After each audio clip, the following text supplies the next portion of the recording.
This episode is brought to you by Sunrise Banks and Lifetime. Welcome to another episode of BTT Discussions. This is a special and exclusive live in-person edition. I'm excited to have Kelvin Johnson here with me. He's going to be telling his story about Brevity and just kind of his journey to how he got here today. So, Kelvin, welcome to the What's up, show. brother? Thanks for having me, Yes, bro. sir. So, tell us a little bit about what you do, and we'll jump into the more, details later on, but just kind of give a quick intro. Quick intro, Kelvin Johnson. Been in Minneapolis in September 2017. Essentially, we've created a product going off of the phrase, when you confuse, you lose. So Brevity is AI-powered software that helps people create persuasive pitches. And we're in a time and day where we're competing against like three external forces outside of our control when it comes to delivering a message. Competing against shrinking attention spans. We're in this TikTok generation. People want instant. We're competing against low comprehension rates, but then we're also competing against, by surprise, Zoom fatigue. So it's that much more important to be clear, concise, and compelling to better influence your target audience. Dope. So let's go jump back into your story a little bit. What we like to do on our podcast is, inspire and kind of showcase the pathways of our guests to how they got here. And, some of the things we talk about is, what made you get into tech and what made you believe you can actually do it as a black man, right? And you kind of came through sales and a couple other things. So if you want to just kind of jump back to maybe around college, what were you interested in at that time? Yeah. What were your majors? And then kind of jump through that to where you got to today. This is funny. I was a finance accounting major at Villanova. Both of my parents were sales professionals. They were like, "What the hell are you doing? Being a CPA, you can't stop running your mouth." They were right. So my first job, I was a CPA at Ernst & Young doing audit. Very short-lived. I did get the certification that has helped, as we've raised capital in our process at Brevity now. But after that, made a transition into management consulting where it was a good mix of salesmanship, but still being analytical, still being a nerd. Loved consulting, got a good background, but two things I didn't enjoy. One, I didn't see my ideas come to fruition. So I was doing technology enablement, and operational excellence for like major financial institutions. We would send a report, it would get CRO, CFO approval, and then I didn't necessarily see that project get implemented or the recommendation get implemented. So that was a downfall of consulting. But the second part is I started to get good at extending work and selling projects. But as a senior associate, you don't get comped on that until you're an associate director. And being an impatient millennial, I'm not going to wait, 10 years to get bread that I think I deserve now. So I was at a crossroads in my career. Do I join the dark side, which I call sales, like what my parents do, or do I go somewhere where I can see my ideas come to fruition? So I chose the latter, and I became the fifth employee out of a tech company in Denver, Colorado. And that's where that inspiration, that drive to eventually become my own tech CEO started. At that company, I was a director of ops and finance. I led a product team of 10 .NET developers in New Delhi. I led account management, led ops. Eventually, the reason we're in the Twin Cities, they purchased two companies up here, one in St. Louis Park, one in Plymouth. So I did the due diligence all the way to post-merger integration of those two companies. Then I got a promotion to run the entire business unit. So I went from not ever having a quota as an account executive, but then having to sell my damn self, like not only being responsible for the sales team when I never had an individual quota. So that was a change management type of experience within itself. And that CEO of that company always said, when you're mature, keyword mature, and you got a business that's worth investing in, I'm going to fund your company. And he eventually, kept his word and, handed me a check at the Galleria Mall 18 months ago. So Wow. that's kind of how we transitioning from being on Microsoft Excel for 13 hours to now mostly pitching.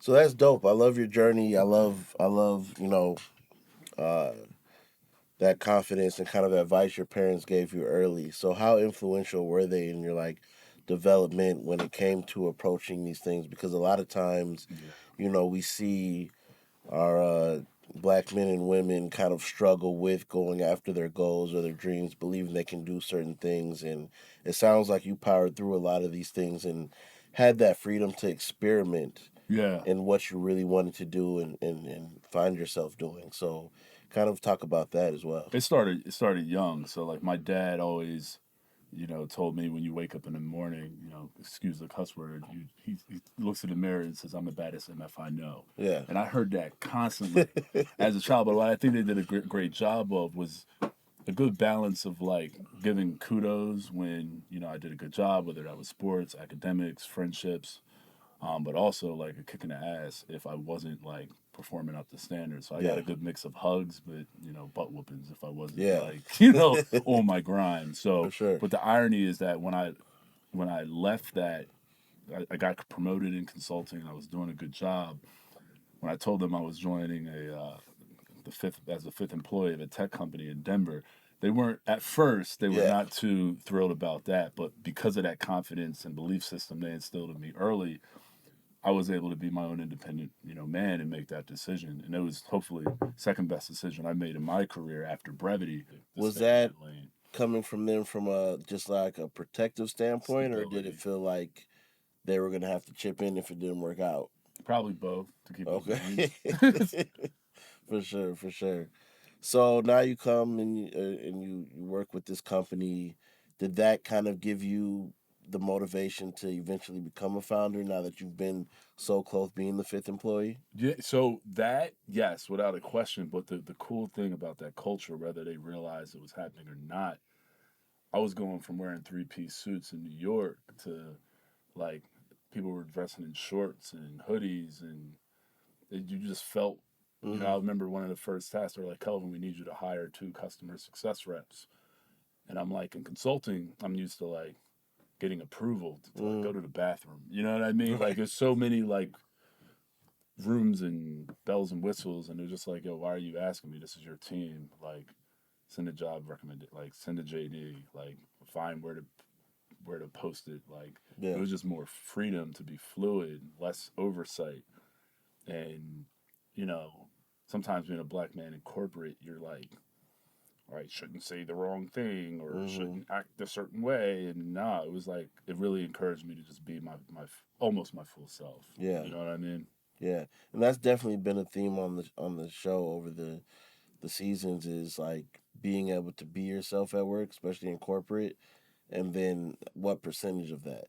So even the most confident people are like, "Nah, I didn't have no struggles getting into tech. I didn't, blah blah blah." But there's still always that point in their story where there's like, "Well, yeah, the afro wasn't happening, or my beard, or I like wearing sneakers, or there are times where I didn't speak up," and it seems to be that thing. And so, I feel like a lot of our listeners that are allies and that are working in corporate and that are HR team managers and stuff like that, I think they're trying to figure out what does that mean to not be able to be your authentic self because they don't know those cultural nuances. Meaning, you're Kelvin in any situation, but like, and it's not a matter of like inappropriate at work, appropriate at work. It's more of like those cultural nuances that are like this part of me is not for this environment. Yeah. So like, speak to that a little bit.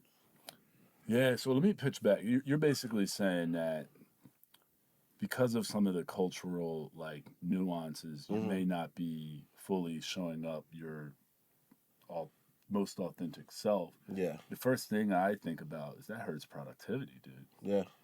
Even I've told you earlier before the podcast, we have my co-founder Max. We grew up together since like 4 years old.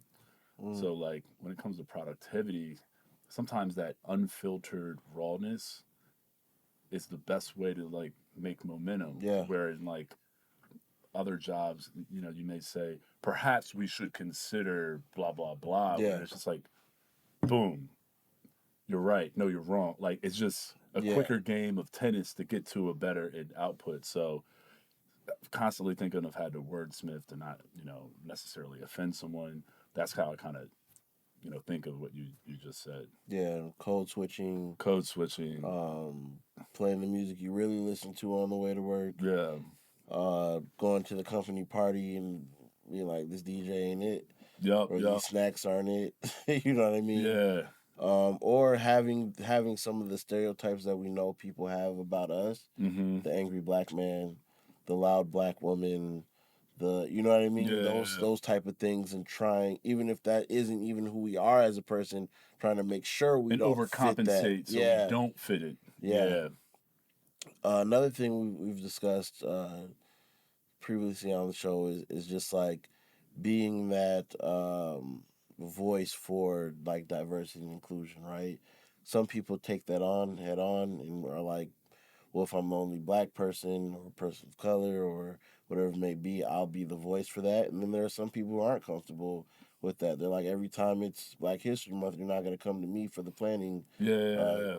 committee. You know, things like that that are somewhat hard to navigate, right? When you're like, I'm here to get a bag, but I also want to enjoy the environment. I want to enjoy my coworkers. I want to potentially make friends, right? The things everybody else get to do, right? Yeah. And so with that, you know, that's why at Black Tech Talent we focus on community building, right? Our goal we set out to do is to be the number one community for Black technologists in Minnesota. We did that nationwide. We're one of the top, and eventually we'll be the top. And you know, a lot of times still when pitching, whether it's investors, pitch competitions, a lot of people don't understand that proposition value of community and the Mm-hmm. community that we've built. Because they'll be like, for example, well, what if the corporations just go direct to HBCUs? And it's like they've been trying. It's not Yeah. working. Yeah. The cultural impact's different. And another thing we do outside of placement is help with retention. So say they do, and you hire, and it's still not a culture fit at work, or you have It's costing people money. move to a new area that's not as diverse, right? We've had examples of people who came from Atlanta to Minnesota, loved the job, benefits, pay was great, Mm-hmm. was ready to move home in a few months because they're like, I don't know anybody. It's hard to make friends. I'm not used to being in an environment where there's not an abundance of black people and successful black people.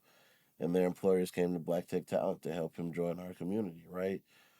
So there are different things like that that we put together. So when you look at, you know, what you've seen as far as, 'cause you've been to a number of our events, Yep. Yep. big and small, when you've been able to come through and network and just experience that or participate, you were one of our judges for our pitch competition. You know, what have you seen when it comes to the value of that community? Where can I start? I mean, just the comfortability, bro. Like, you know, you go in if there's like a line of code switch, not code switch, you can Yeah. just walk through the door and just be like, "What's up?" Like, you know what I Yeah. mean? The things that come to mind are just fluidity. Yeah. Like, even when we're here chopping it up at like Fuel Collective, it's hard for me to leave the room. Yeah. It's hard for me to leave your team because you guys are not only productive, but you also just give a comforting environment to just be yourself while still kicking ass and taking names. Yeah. And that's what I'm by seeing what you guys have done and how you guys work outside and how you guys are editing film.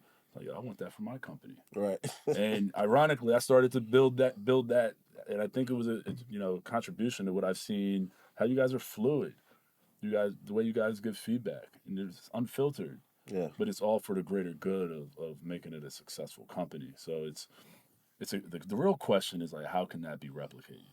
Yeah. Right? And how can, if you got that now and you go to employee 10, employee 15, you know, that's where my head is at, because right now I'm happy as hell with my company, but it's me and the co-founder. We got outsourced team, and it's how can we intentionally build that culture of people being comfortable, and whether it's a customer success person that has a great idea and saying like, you know, they actually feel like they have a seat at the table, Yeah. and the egos are thrown out a window. Definitely, and making sure people are fit, they feel heard, they feel understood. The cultural nuances we Yep. talk about, right? We just had a guest on the show, and he talked about coming to my birthday, and he's like, "Man, I wish we like had professionally recorded it because we only saw D boys party like that. You know, you got Yeah. three VIP booths back to back, but it's all entrepreneurs." Yep. Right? Successful black men and women partying, having a good time, celebrating life, and we're doing it in a way that's fun, that's safe, but the representation that you would have is like those people you thought were successful when you were younger, which were usually in the streets. Mm-hmm. Now we're showing you actual success, legal success, fun success, safe success, and the fun we can have behind it. And those are some of the things as well when you talk about how me and the team create a comfortable environment for people to come have fun and chill, but also feel like you're part of something exciting, right? Yeah, without a question. And like one of the big things that you kind of touched on in my childhood is that, my parents sacrificed. They put three kids through private school, but I still had the mental image of MBA or bust. Yeah, And the only reason I got good grades was to get my mom and dad off my butt, but not thinking about, oh, I could be a tech CEO yeah, one day. Oh, I could be a Mike Jackson. I could be a Kelvin Johnson Jr. I could be a Jeff, yeah, like I could be the CEO of a Turn Signal. Like that didn't occur to me till like once I figured out like, oh, shoot, I'm not going far in this sports thing. right.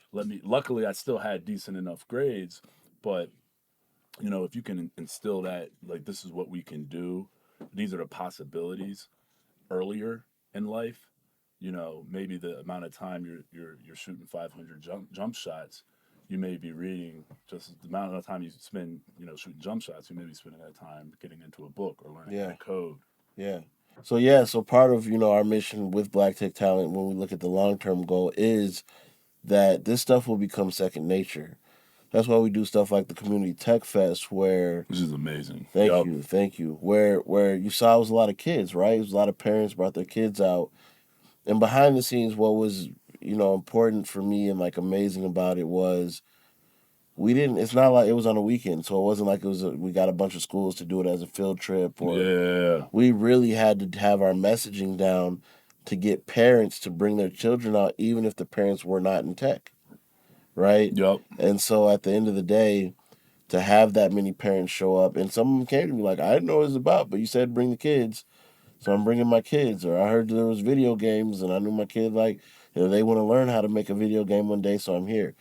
So to be able to get the kids to where they can be good at sports and be good at tech, and this both are just second nature. Yeah. It's not an either or. They might end up doing something completely different, but they know the basics, they know the opportunities, they know that route. And that's, my goal is for our youth to come through our system, and in 20 years from now to be able to be scouted by Google.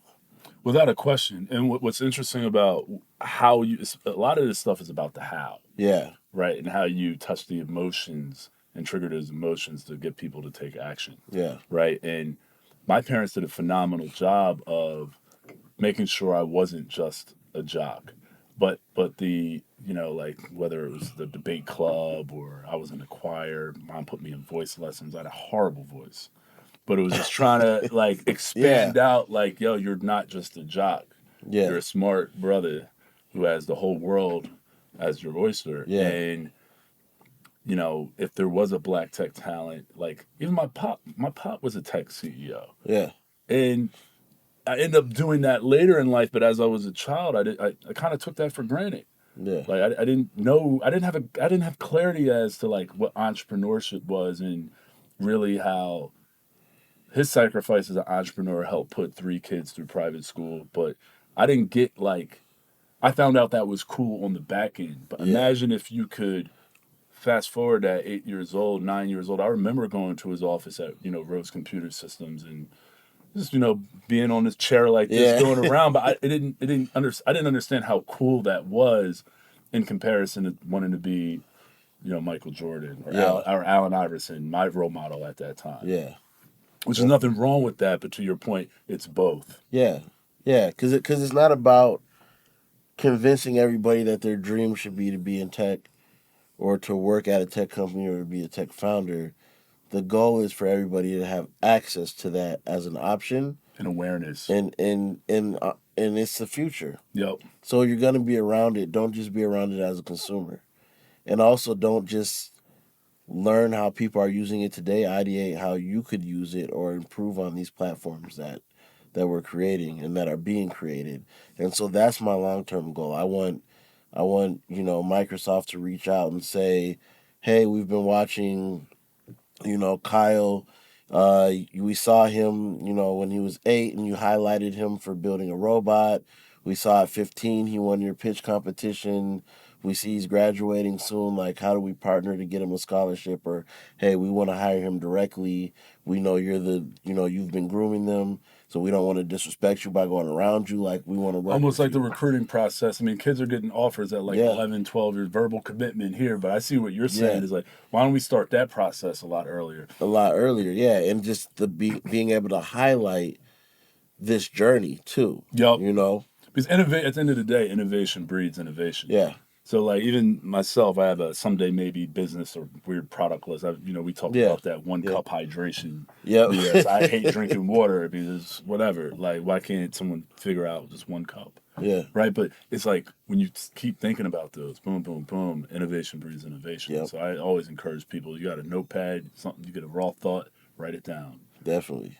Set up time to review because you just never know. Definitely. And you don't know who you can add value to as well with your skill set, even if it's a casual skill set. Yup. Right? How many people take good photos but don't want to be a photographer, but when their friend has a clothing line or has a concert or has a product and they need a shoot, you got your buddy who bought a camera just messing around, or Yup. their parents got it to him as a gift, and now they're shooting for you, creating cool content that's now boosting your thing. So it's an ecosystem thing, right? Yup. Right now it's a pipeline. Eventually it'll be an ecosystem. That's the long term goal.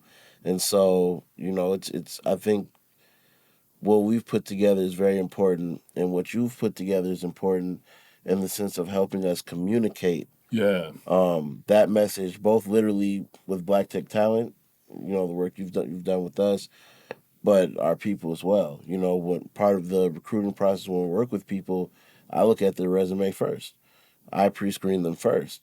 So I'm telling them if their resume is not up to par, but because of what we're doing, I'm like, you're a great fit for this. We got to fix your resume. Yup.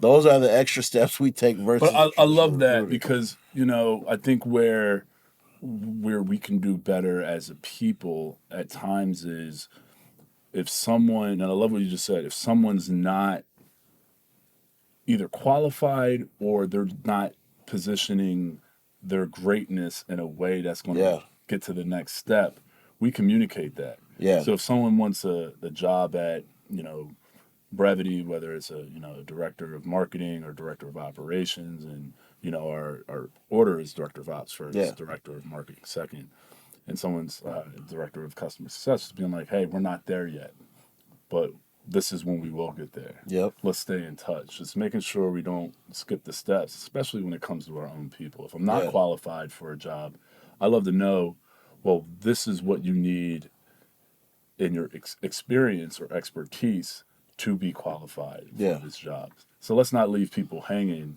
because you can't move in a path without clarity. Yeah. So if I know that, I'm applying for this a software engineering job and they're like, we like to see 1 to 2 years at this type of place, give people that information. Yeah, Don't leave it's them important. hanging. It's very important to have that transparency because I get the messages. Been applying for everywhere. I give up. I get the one woman reached out, didn't know me, just knew what we were doing, and she wanted to vent. And she was like, I apply for these jobs. Everything seems to go well until I get on the Zoom and they see me. Now, is that the issue? Is it a racial issue? Is it a not qualified issue? Did you not do a good interview? That's not an interview I set up, so I can't answer those questions specifically in that situation. But for the clientele I do have, I can answer those questions because that's the role I take on. It's not just, oh, you're hiring, okay, let me find somebody, does or doesn't work out. We're working through the process. I've literally had employers where I've called them and prepped them for the client, just like I would prep a client for the job, right? Yeah. Where I'm like, hey, this person's a really great fit. These are the things I think they would need to work on to impress you via this, but I'm letting you know to consider these things as well before you make a decision. And then I set it up. They take it from there, and if it doesn't work out, then we figure out why it didn't work out or if they went in a different direction. And some employers don't want to, go through all that system, but the ones we really work with and see growing into that pipeline and ecosystem, they're down for those conversations because they're not just hiring and saying we're willing to work with black talent and you could be a resource. They're saying we want to intentionally hire more black people at our company. And so we're willing to listen to you, meaning me, about some of the things we can work on and some of the barriers we might have put up that we didn't realize. And that's part of the value we add. And that's part of the community approach we've decided to take. Yeah. So it's very important. Like I said earlier, what you're doing, helping people pitch their product or their company or themselves, is extremely important because we don't get that training. No, not at all. Not at all. Like we don't really get that training and especially on like how to be concise, right? A lot of people say too little, and then it's like you're unimpressed because you're like, oh, that's it. Yeah. A lot of people say way too much. But it's a sweet balance that even one of our newer pitch categories is called self-advocacy. So how do you pitch to get a promotion? How do you pitch the counter offer? You got an offer at a job. How do you pitch that counter offer? I mean, I get asked these questions all the time. But how do you pitch yourself at a networking event? If you think about MBA students applying to jobs, how do you really differentiate yourself from the other candidates that are applying to Merrill Lynch? So what we're building is a unique DNA for all these. We've already identified over 84 different pitch types. And we're giving no different than TurboTax. We're walking you through step by step with a concrete example on the per statement level, but the entirety of the pitch. So you can be empowered for the whole different set of pitch scenarios when you got it. Self-advocacy is one of the most important traits in America, right? Knowing it's rare,